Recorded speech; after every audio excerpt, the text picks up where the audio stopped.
Andriamanitra irery ihany ny voninahitra ary manolotra ny fiarabana ho antsika rehetra samy ho tahin'Andriamanitra mandritra ity tontolon'andro vaovao ity indray izay iarahantsika manatanteraka ny andro fahatelo mahakasika ny herinandro fiaraha-mivavaka iarahana amin'ny tanora nampitondraina ny lohateny hoe miseho any amin'ny tanan-dehibe fanavotana ho amin'ny tanan-dehibe.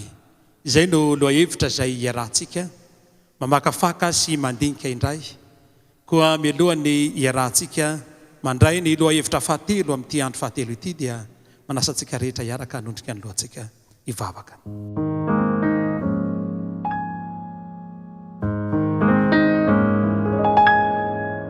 Jehovah ray masina tsara ankehitriny dia handinika ny teninao zahay mangataka tompo malalo mba hanatrika izao fotoana izao ianao areo ka ho tsapanay fa ianao no mampita izany teny izany ao anatinay tsiraray azy amfantaranay ny sitraponao tompo ary aoka ho azonay antoka fa ianao mihitsy no mibitsika ao am-ponay tsiraray avy tononona zany vavaka izany ary angatahana nanan Jesosy amen.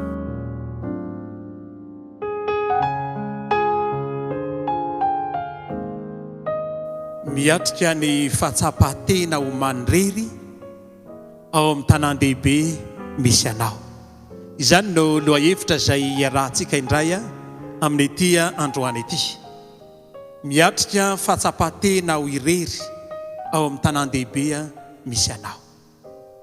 Anisany toe-javatra manahirana tokoa ity hoe mahatsapatena ho rery ity na ny fahatsapatena irery.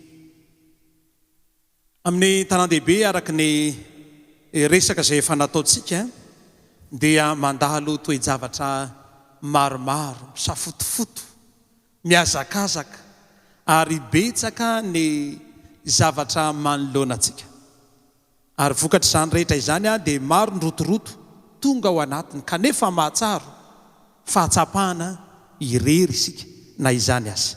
Misy andalan-teny eo ny soratra masina ao amin'ny Jaona toko faha-enina ambin'ny folo. Jaona toko faha-enina ambin'ny folo dia ny andininy faha-roa amby telopolo. Izao no voalazany teny vakintsika amin'an Jesosy. Indro avy ny fotoana. Eny efa tonga izay ielezanareo samy any amin'ny azy avy ary ilaozanareo irery aho kanefa tsy irery aho fa ny iray no ato amiko. Jesosy dia miresaka manokana ny amin'ny mpianatra. Ho avy ny fotoana hoy Kristy samy hiparitaka any amin'ny toerana izay misy azy nareo saingin'izao ilaozanareo irery eto aho kanefa na izany azy dia tsy irery aho fa ny iray no miaraka amiko.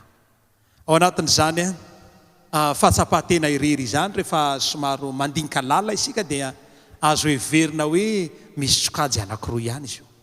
Amin'ny lafiny iray dia tsara ny mitokana. Na Jesosy aza dia mananao an'izany fanandramana izany ho an'ny mpanakanto ohatra rehefa misy zavatra mba tiana hamoaka ny kanto sy ny talentana izy dia mitokana amin'ny toerana anankiray mba hanana ny fifantohana. Ho antsika amin'ny mpanompon'ny Andriamanitra sy mpanaradian'i Kristy antsika dia ilaitsika ihany koa ny mitokana kely. Kristy aza nanao an'izany, mitokana niaraka amin'ireo mpianana izy, mitokana niaraka amin'ny ireo izay akaiky azy mba hihevitra manokana ny fifandraisana, fifantohana ary fibanjinana amin'Andriamanitra. Noho izany dia tsy hoe fitokana monina ara-batana fotsiny ihany ny atao hoe mahatsapatena irery fa indraindray mety mifanosona amin'ny olona rehetra isika kanefa latsaka homany irery isika. Misy andalan-teny maromaro amin'ny soratra masina mahatratra any amin'ny 8:100 ny teny miverimberina ny hoe irery, many irery.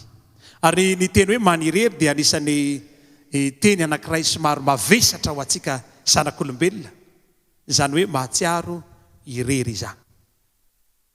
misy olana nefa eo amin'ny fahatsapatsika ho manirery ho matsiaro tena irery isika dia misy olana anankiray ngezabe ao anatin'izany andeha hijery kely vetivety sika ny tantara izay namoronan'Andriamanitra ny zavatra rehetra rehefa namorona ny zavatra rehetra Andriamanitra dia teo jany no nahatsapany hoe mahatsiaro tena irery ny olombelona nanapa-kevitra Andriamanitra ary ny teny fa tsy tsara raha irery raha lehilahy fa andeha hanamboarako vady sahaza ho azy izy. Genesisy 2:9-20. Ny foron'Andriamanitra tao amin'ny sahedena avokoa ny biby rehetra saridaina mahafinaritra ary tao anatin'izany ny vorona ny karazana biby rehetra ary tsy mba natao vitsivitsy fa maro reny kanefa na izany azy dia nahatsiaro tena Adama fa toa izy irery mizara aloha ny fahatsapatena ho irery misy ny fahatsapatena ara-batana ara-piarahamonina hoe toa ny tokamonina ny lozany rehetra ary misy ny fahatsapatena ho manirery ara-panahy ao anatin'izany rehetra izany nefa dia mijery atsika Andriamanitra tsy mamela atsika Andriamanitra hoe dia mampalahelo reto zanak'olombelona reto tahaka ny mahatsiaro irery fa ozy izy hoe tsy amela anareo irery aho tsy amela anareo kamboty aho matetika amin'ny fahatsapatena ho irery dia mitranga rehefa misy ny fisarahana amin'ny namana mitranga rehefa misy ny fisarahana amin'ny olona akaiky fahatsopanatenana eny mety fahoriana izany mety misy tsy fahasalamana izany ary indraindray aza mety nylozany namana mihitsy isika ao anatin'izany fahatsapatena izany nefa dia ilaitsika mandrakariva ny ahafantatra fa ny tranga rehetra izay miseho eo amin'ny fiainantsika dia miteraka alahelo ary miteraka fahatsapatena fa isika rery ny tavela eto amin'ity toerana ity ao anatin'izany rehetra izany nefa dia isaorana manokana Andriamanitra fa tsy mitazana fotsiny ny fiainantsika Andriamanitra misy fotoana indray andro rehefa niala teo anatrehan'ireo rahalahiny ireo ray aman-dreny ireo namana akaiky azy Josefa aitsika tsara ny tantaran'i Josefa fifaliana tsisy ohatran'izany teo anatrehan'ireo fianakaviana fa no ny trangan-javatra rehetra izay nitranga teo amin'ny fiainana dia nahatsiaro tena fa niala tamin'ireto fianakaviana izy natosiky ny rahalahiny izy ary izy irery sisa tany amin'ny toerana mangina tany anatin'ny lavaka tany amin'ny toerana izay tsy mbola nisy fantany ny fiarahamonina vaovao izay niainany ary niovatra amin'ny fomba mampanao mihitsy azy zany noho ny fijoroana mahatoky nefa dia tsapatsika ary fantatsika ny tantara fa ny afara tany amin'ny tranomaizina ny fiainan'i Josefa na izany aza nefa na dia irery azy na dia niala azy tamin'ny fiarahamonina izy dia Andriamanitra tsy nandao azy.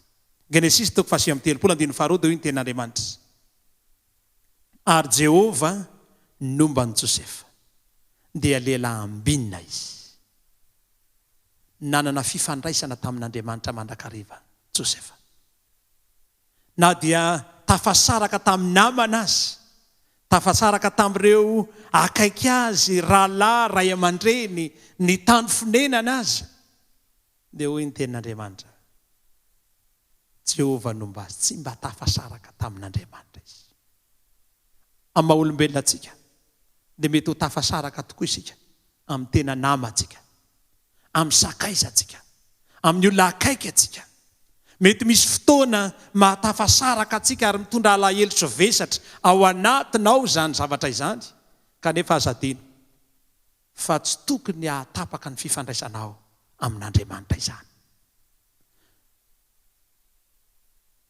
toy izany ihany koa ny apôstôly Paoly nilaza izy ao amin'ny Timoty 2:2 manao hoe tamin'ny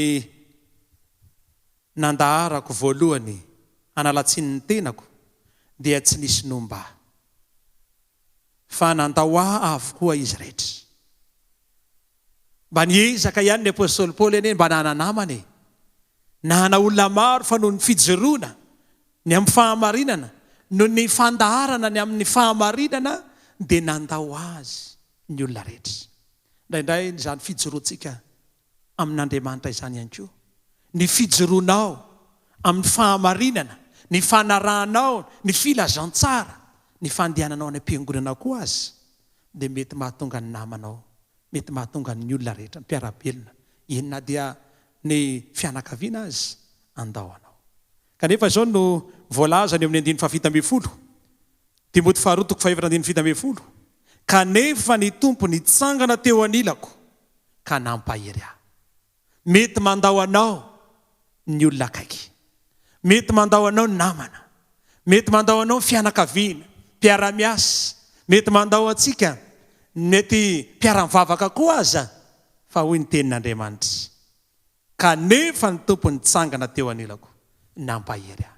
Tsy mandao atsika Andriamanitra, mety mandao atsika ny zanaka, mety mandao atsika ray aman-dreny, mety mandisy fanantenana atsika namana akaiky, ary mety tsy eo amintsika tsony, eny mety ho zanaka azy, mety olona nenterana azy, fa Andriamanitra ijoro eo anilanao.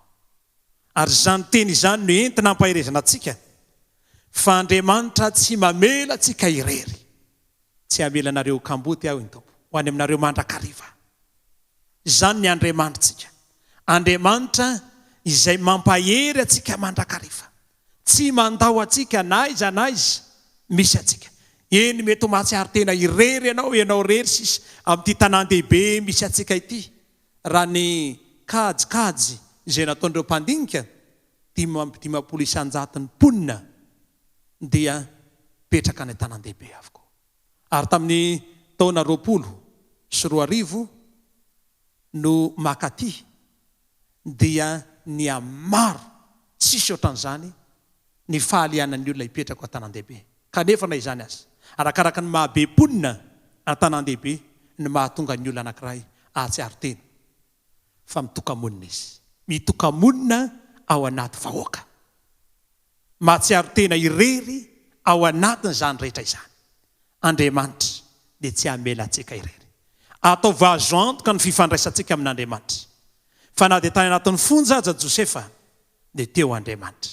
Ary ny Andriamanitra tsika tsy Andriamanitra mitazana fotsiny, fa Andriamanitra momba atsika. Tsy nesorin'Andriamanitra ny fonja, fa Andriamanitra niditra tao anatin'ny fonja niaraka tamin'ny Josefa. Matetika rehefa misy zavatra mitranga eo amin'ny fiainantsika dia ny mahamaika atsika indrindra dia hoe Andriamanitra esory amiko ity zavatra manahirana ity. Avelan'Andriamanitra eo fa Andriamanitra miafaka miditra amintsika ao anatin'ny toerana anankiray mety misy atsika. Rehefa nalefa tao anatin'ny lafaoro mirehitra hafa izy telo mirahalahy dia tsy hoy Andriamanitra hoe mampalahelo olona manompo sy mijoro mahatoky reto ve dia avela ato fa aleo vonoiny ty afo ty. Azon'Andriamanitra atao ny namono ny afo, fa mba hanehoan'Andriamanitra ny voninahiny dia aleon'Andriamanitra tsy ny afo ny vonoina fa izy nedina ao anatin'ny afo miaraka amin'izy telo mirahalahy. Mety misy karazana afo ihany koa mirehitra eo amin'ny fiainantsika ka mahatonga atsika miteny manao hoe tena miady rery eo amin'ny fiainana. Zasisy tadintsika angamba ny Eli, za dia za rery sisa mitsofoka any anaty zohy ny afo natanteraka izy tamin'izany fotoana izany nefa dia tonga tao anatin'ny zohy Andriamanitra, tonga tao anatin'ny zohy Jehova nampahery. Ary misy karazana zohy eo amin'ny fiainantsika mahatonga atsika hitoka-monina, manirery, mety fonja misy zavatra mangeja anao eo amin'ny fiainana tahaka ny an'i Josefa. Aoka ho azo antoka ny fifandraisana amin'Andriamanitra. Fa rehefa mifandray amin'Andriamanitra isika dia hoy ny apôstôly Paoly manao hoe tsy mba irery aho satria Jehova nijoro eo anilako. Te hijoro eo analianao Andriamanitra amin'ny zavatra rehetra. Te hijoro eo akaikitsika Andriamanitra amin'ireo tranga rehetra izay miseho eo amin'ny fiainantsika. tsy amelatsika irery izy, ary zany ny Andriamanitsika. Na izany aza nefa mila namana isika amin'ny maha olombelona namboarina mba ifandray amin'ny zavatra, ifandray amin'ny olona, anana fifandraisana, natao olona ifandray isika fa tsy natao olona irery. Tao anatin'izany nefa rehefa hoy Jehova tamin'ny Adama, amboarako vady zaza ho azy izy. Na dia efa nahana fifandraisana tamin'Andriamanitra aza Adama, dia tsy navela n'Andriamanitra hoe efa mifandraitsika sy ianao ka dia inona indray mbola tadiavinao, inona ty mampanjombonjombona anao ty, fa mbola nitady hevitra indray Andriamanitra mba hanana ny namana. Ary mila atsika ho namana reny olona izay mahatsiaro manirery ireny. Mila atsika Andriamanitra, ary maniraka atsika Andriamanitra eto amin'ity tanan-dehibe misy atsika ity, dia betsaka ny olona mahatsiaro ho manirery. Ianao ny rahan'Andriamanitra mba hanala izany toe-javatra rehetra izany. Tao amin'ny Sa Edena, na dia efa nahana namana aza Adama, Andriamanitra mbola tonga isakariva mampahery azy mivady.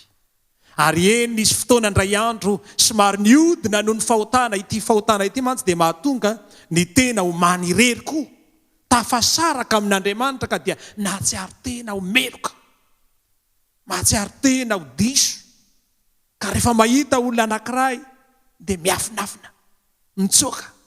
Ary zany zavatra rehetra izany dia tsy navela n'Andriamanitra ho amin'izany, fa tonga Andriamanitra nitady Adama, aiza ianao? Rehefa malala miantso atsika Andriamanitra mba hitaonareo namantsika izay latsaka ao anatin'izany toetra manirery izany. Antson'Andriamanitra ianao mba hisitona azy, satria Andriamanitra dia efa miditra an-tsehatra eo amin'ny fiainantsika. Noho izany aoka ho mpiara-miasa amin'Andriamanitra isika. Ary ankehitriny dia ny Andriamanitra tsika, dia Andriamanitra mahana fikasana anaisotra atsika mba tsy hitokamonina fa hanana fifandraisana amin'Andriamanitra. Ny faniriko amin'ity androany ity ry hava-malala dia isika rehetra dia tsy ahatsiaro fa irery isika. Manana an'Andriamanitra ianao, manana an' Jesosy ianao, manana an Kristy ianao, ka na inona trangan-javatra eo amin'ny fiainantsika, na mandao anao aza ny zavatra rehetra, ny olona rehetra, izaho tsy mba handao anareo. Izany ny Andriamanitsika. Tsy mitsoka atsika Andriamanitra, tsy mamela atsika irery Andriamanitra, fa ho eo anila atsika Andriamanitra. Angatao izy eo amin'ny fiainanao. Raha misy adina zavatra hatrayanao, antsoy Andriamanitra fa mijoro eo anilanao mandrakariva izy.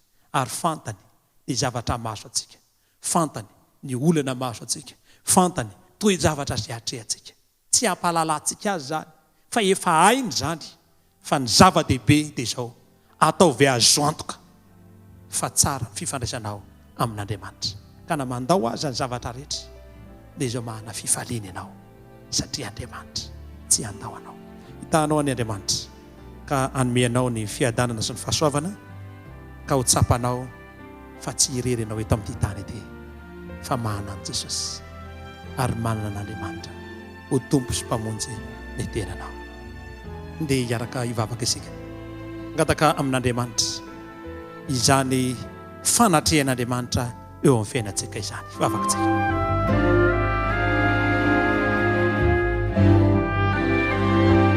Jehovah ray masina tsara ho misaotranao zahay. Tsapanay mantsy fa tsy irery izahay, na dia mandalo atsarotra eo amin'ny fiainana azy. Matetika dia mandao anay